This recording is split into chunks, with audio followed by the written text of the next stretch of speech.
Mga idol, putulin na lang natin yung ano. Yung dahon niya. Kung ano yung lasa, oh, ang laki. Ayan. Ayan mga idol, morning. Dito tayo sa likod ng bahay. Yan yung bahay natin. Dito tayo sa likod sa mga tanim. Binalikan natin itong mga gabitsina. Oh, ang lalaki na.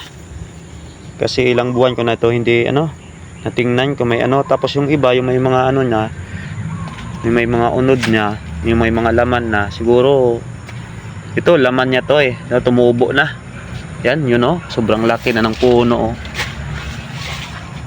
Kasi halos kasi sa Manila 4 months ako sa Manila, tapos dito nakastay na ako dito halos 2 months sa 6 months na to na hindi natin natingnan. Tumubo na yung mga laman niya ayan tulad dito, pero tingnan natin baka may natira pa. Nakakatakot lang dito kasi puro basura to, baka may ahas na. Gamitan muna natin ng stick, tingnan muna natin kung baka may makuha pa tayo. Tumubo na talaga ito sobrang laki na ng puno ayan. Bali 2 puno lang ng kabitsina yung nilagay natin dito, ngayon dumami na 1, 2, 3, 4, 5, 6, 7, 8, 9, 10, 11, 12, 13 naging 13, naging 13 na yung puno kasi yung laman niya tumubo na. Tingnan muna natin kung may makuha pa tayo. Mga idol, putulin na lang natin yung yung dahon niya. Okay to ipakain sa mga baboy. Tsaka yung mga puno, tutubo naman yan. Kasi sobrang na.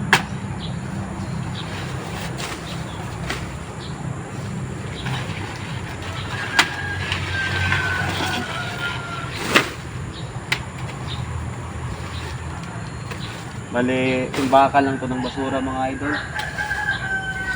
May mga mangkok pa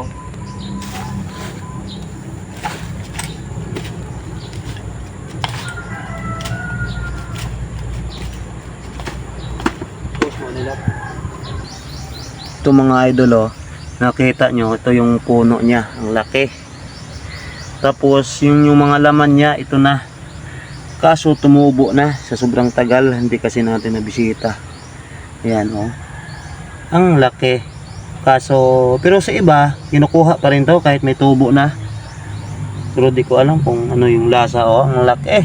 Ayan yun, mayroon pang mga maliliit doon. Yan na lang siguro, hintayin lang natin yan lumaki. Yan. Sayang ang lalaki ng mga niya, laman niya.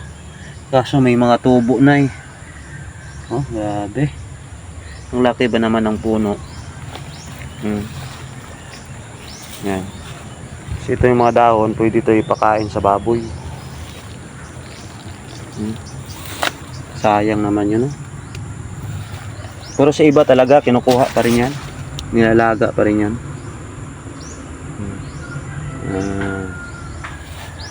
Pero ako ayaw ko, baka may iba na yung lasa niyan kasi sobrang tanda na. Hintayin lang natin lumaki yung yung mga maliliit. Marami pang mga maliliit yun mga ganyan, lalaki pa yan. Ito talaga sayang ang laki, tinubuan na.